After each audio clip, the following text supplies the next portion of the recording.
बिस्मिल्लाहिर्रहमानिर्रहीम नहमदुहु व नसल्ली अला रसूलिल करीम। नाज़रीन किराम अस्सलाम वालेकुम। मैं डॉक्टर मोहम्मद ताहिर कुरैशी अपने इदारे उर्दू निसाब साज की तरफ से आज एक और वीडियो के साथ आपकी खिदमत में हाजिर हूँ।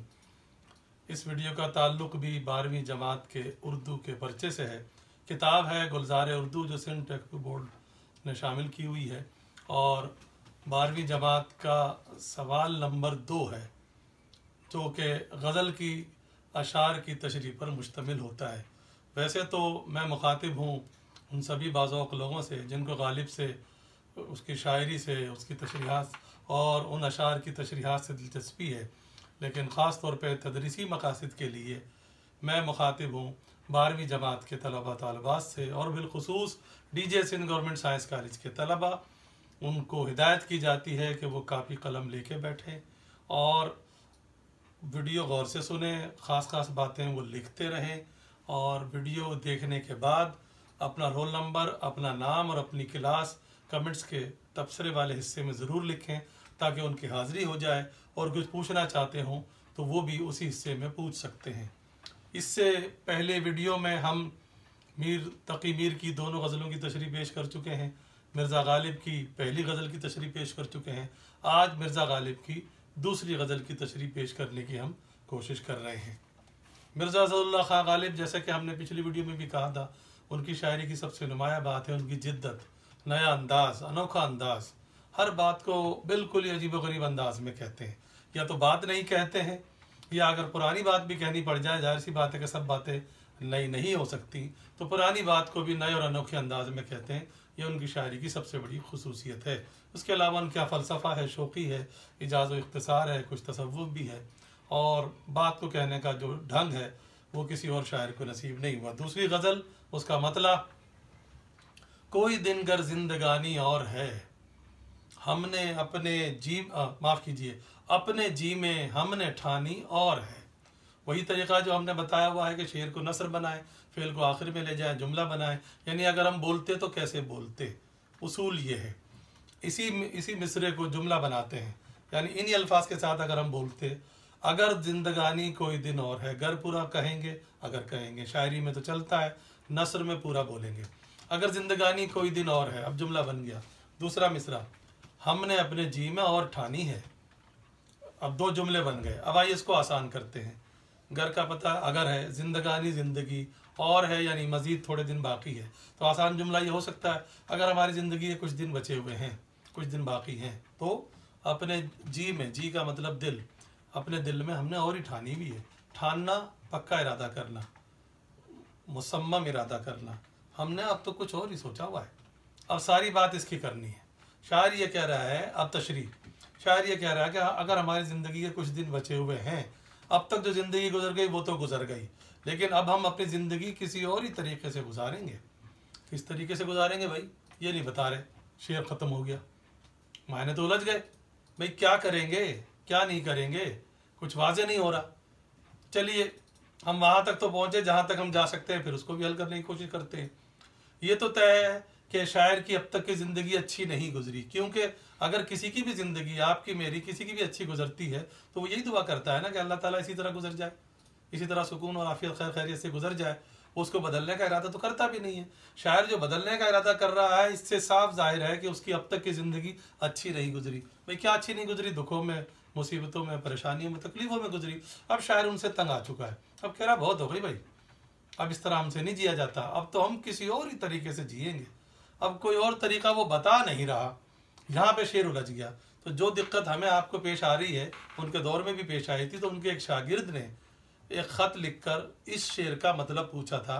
मफहूम उसका इसी किस्म का था कि जनाब शेर उलझ गया, शायर का इरादा मालूम नहीं हो रहा कि शायर क्या करना चाहता है।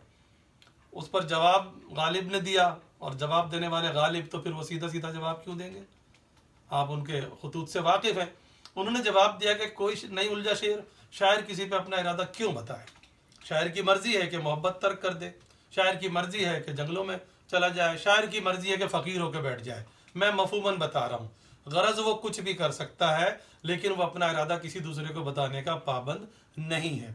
अब आप क्या करें तशरीह के वक्त, आप ये जो 3 बातें बताई हैं, आपकी ज़ुबान में 3 ऑप्शन जो दिए हैं गालिब ने, हम तीनों को ले लें, एक को लें या 2 को लें। तो अक्लमंदी का तकाजा ये है, और जिसको आप कॉमन सेंस कहते हैं, उसका तकाजा यही है कि आप वही जवाब नकल कर दें जो कि गालिब ने अपने शागिर्द को नकल किया है। आप ये कह दें, आप तशरीह करते हुए लिख सकते हैं कि शायर अपनी ज़िंदगी से तंग आ चुका है, मोहब्बत में दुखों के सिवा उसको कुछ भी नहीं दिया। अब वो बेजार होकर कह रहा है कि अब हम आइंदा ज़िंदगी किसी और ही ढंग से गुजारेंगे। ढंग उसने बताया नहीं, अपने शागिर्द को ख़त में बताया कि मुमकिन है फ़कीर हो जाए, फ़कीर होकर बैठ जाए, मुमकिन है मोहब्बत छोड़ दे, मुमकिन है जंगलों में चला जाए, गरज कुछ भी हो सकता है। लेकिन ये तय है कि शायर अपनी बाकी मानदा ज़िंदगी, आइंदा ज़िंदगी पहले की तरह रोते धोते हुए या तकलीफ़ों में गुजारना नहीं चाहता। अब इसका मरकज़ी ख्याल यही हो सकता है आसान, कि शायर अपनी बकिया ज़िंदगी अपनी मर्ज़ी से जीना चाहता है या पहले की तरह रोते धोते हुए गुजारना नहीं चाहता। इसका मुमासिल शेर ये हो सकता है कि मुझे अब असरे नो ये सोचना है, मुझे अब असरे नो ये सोचना है, तकाजा क्या है मुझसे ज़िंदगी है। माफ़ कीजिए, पहला मिसरा गलत पढ़ा गया। मुझे अब असरे नो सोचना है, ये इजाफी था। मुझे अब असरे नो सोचना है, तकाजा क्या है मुझसे ज़िंदगी का। अगले शेर की तरफ बढ़ते हैं। आतिशे दोज़ख में ये गर्मी कहाँ, सोज़ गम हाय निहानी और है। इसको हम आसान करें, जुमला बनाएं। कहाँ यहाँ पे सवालिया है, सवालिया इनकार है, पहले भी इस पे बात होती रहती है। अल्फाज सवाल के मायने इनकार वाले। आतिशे दोज़ख में ये गर्मी कहाँ है, अगर हम जुमला बनाएंगे और आसान करेंगे तो जुमला कहाँ है मतलब यहाँ सवाल नहीं कर रहा, वो इनकार कर रहा है, तो इसको आसान जुमला जो बनेगा, आतिशे दोज़ख में ये गर्मी नहीं है। दूसरे को आसान करते हैं, सोज़े गम हाय निहानी और है, ये तरतीब में ही रहेगा, फेल आखिर ही में है। और इसको आसान कीजिए, सोज़ का मतलब जलन, तपिश। अच्छा माफ़ कीजिए, पहले आसान हम पहले मिसरे को करते हैं। आतिश का मतलब आग, आतिशे दोज़ख, दोज़ख की आग। हमेशा पहले मुरक्कब को सीधा कर लिया करें। आतिशे दोज़ख, दोज़ख की आतिश, दोज़ख जहन्नम, आतिश आग। ये गर्मी, ये हरारत जहन्नम की आग में नहीं है। फिर कहाँ है भाई, वो दूसरे मिसरे में बता रहे हैं। सोज़े गम हाय निहानी और है, सोज़ जलन, सोज़े गम, गम की जलन। हाय जो है फारसी अल्फाज की जमा बनाने के लिए हा इस्तेमाल किया जाता है, और बड़ी ये के साथ वो इजाफत के तौर पे आई है बड़ी ये, जिसके माने का हकीके के होते हैं। निहानी छुपे हुए, पोशीदा। तो अच्छा, फारसी अल्फाज की जमा बनाने के लिए उस लफ्ज़ के बाद में हा लगाते हैं जिस लफ्ज़ की जमा बनानी हो। तो आप गौर कीजिए, गम के बाद हा लगी हुई है, इसका मतलब है कि गम को जमा बना दिया। तो सोज़ गम नहीं, यानी गम का सोज़ नहीं बल्कि गमों का सोज़, और बड़ी ये इजाफत के लिए, काकी के लिए। निहानी छुपा हुआ, पोशीदा। तो पोशीदा गमों की जलन कुछ और है, कुछ और है मतलब जहन्नम की आग से भी ज़्यादा है। तो शायर ये कह रहा है कि जहन्नम की आग में, दोज़ख की आग में इतनी तपिश, इतनी हरारत, इतनी जलन नहीं होती जितना इंसान के दिल में जो पोशीदा दुख होते हैं, पोशीदा गम होते हैं, उनकी जो हरारत है, उनकी तपिश है, जो इंसान को अंदर ही अंदर खाती रहती है, मारती रहती है, उनकी जलन कहीं ज़्यादा होती है। शायर ने इसमें मुबालगे से काम लिया है। तो इसका मरकज़ी ख्याल ये हो सकता है, माफ़ कीजिए पहले मुमासिल शेर, कि घर फूंक दिए आतिशे उल्फत ने हज़ारों, ये आग क़यामत की लगी, दिल की लगी है। और मुमासिल माफ़ कीजिए मरकज़ी ख्याल ये हो सकता है कि शायर के नज़दीक पोशीदा गमों की जलन जहन्नम की तपिश से भी ज़्यादा है। आगे चलते हैं हम। अगला शेर, बारहा देखी हैं उनकी रंजिशें, बारहा देखी हैं उनकी रंजिशें, पर कुछ अब के सरगरानी और है। सीधा करते हैं इसको, उनकी रंजिशें बारहा देखी हैं, बोलते तो ऐसी बोलते, पर अब के सरगरानी कुछ और है। फिर आसान कीजिए, बारहा देखिए, फिर वही बात आ गई, बार के बाद हा लगा हुआ है। बार का मतलब एक मरतबा, एक बार, हा लग गया कई बार। रंजिश नाराज़ी, उनकी नाराज़ी कई दफ़ा देखी है। इसका मतलब शायर कह रहा है कि हमने अपने महबूब की नाराज़गी, जिसको अब जल्दी में सब लोग आजकल नाराज़गी ही कह रहे हैं, और शायद ही आगे चल के दुरुस्त मान लिया जाए, क्योंकि अल्फाज जो पहले गलत बोले जाते हैं, अगर कसीर तादाद में लोग बोलने लग जाएं तो फिर उसको दुरुस्त मान लिया जाता है, उसी को गलतुल अवाम कहते हैं। अभी फ़िलहाल ये गलतुल आम है, जिसको दुरुस्त नहीं माना जाता। तो उनकी नाराज़ी हमने कई दफ़ा देखी है। उनकी किन की, एक ही है, महबूब। पर लेकिन अब के सरगरानी कुछ और है, सरगरानी नाराज़ी, लेकिन अब के नाराज़ी कुछ और है। और का मतलब ज़्यादा है, लेकिन इस दफ़ा नाराज़ी ज़्यादा है। कितनी ज़्यादा है। शायर को लग रहा है कि पहले वाली बात नहीं, इसका मतलब पहले नाराज़ होते थे, अब ये तशरीह हो रही है। पहले नाराज़ होते थे, मान जाते थे, फिर कभी नाराज़ होते थे, फिर हम मना लिया करते थे, मिन्नत करके और इल्तिजा करके, गुजारिश करके, जैसे तैसे करके हम मना लिया करते थे। तो ये मश्क चलती रहती थी कि नाराज़ हो रहे हैं, हम मना रहे हैं, फिर नाराज़ हो रहे हैं, हम फिर मना लिया करते थे। लेकिन अब की मर्तबा जो नाराज़ हुए हैं तो शायर को ये लग नहीं रहा कि वो मानेंगे, इसलिए वो कह रहे हैं कि इस मर्तबा नाराज़ी कुछ ज़्यादा ही है।